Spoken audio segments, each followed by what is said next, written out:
Në departamentin e shtetit ndodhet kolegu ju Ilir Ekonomi me të cilin po lidhemi drejt për drejt. Ilir, çfarë thuhet në raport lidhur me Shqipërinë?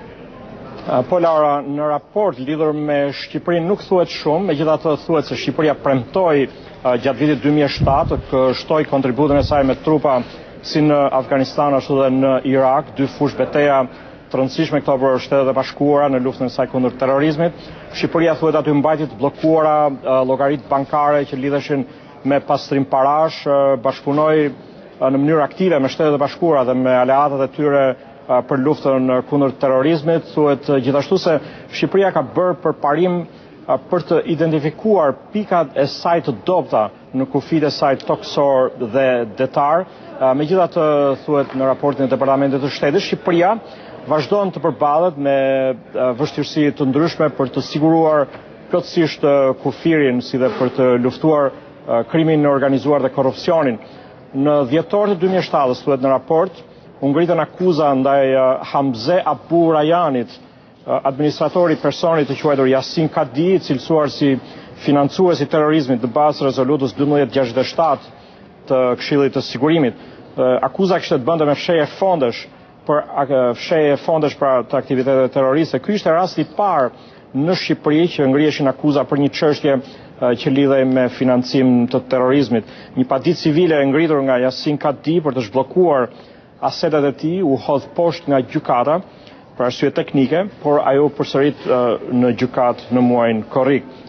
Megjithëse gjatë 2007 nuk pati bllokime të tjera pasurish nga qeveria shqiptare, Ministria e Financave deklaroi vitin e kaluar se ajo vazhdonte të mbante të bllokuara pasuritë e 6 individëve dhe të 14 fondacioneve por kompanive të ndryshme që ishin në listën e Këshillit të Sigurimit.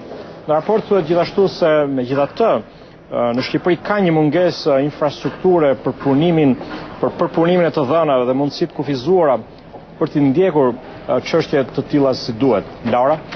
Ilir, çfarë informacionesh të tjera përmban në raporti që janë me interes të përmenden?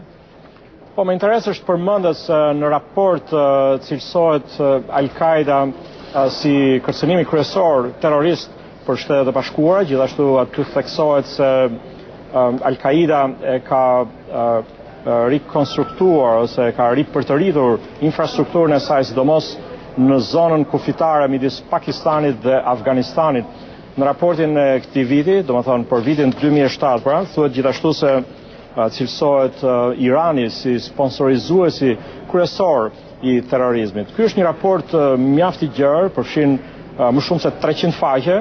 Në të analizohet me hollësi situata në çdo vend në kuptimin e luftës ose të akteve terroriste, si dhe gjithashtu përmenden rekomandime të ndryshme për luftën kundër terrorizmit. Është një raport i kërkuar nga Kongresi çdo vit, pra Kongresi çdo vit i kërkon Departamentit të Shtetit që të bëjë një pasqyrë të gjendjes së luftës kundër terrorizmit dhe të organizatave terroriste kudo në botë deri në 30 prill të çdo viti.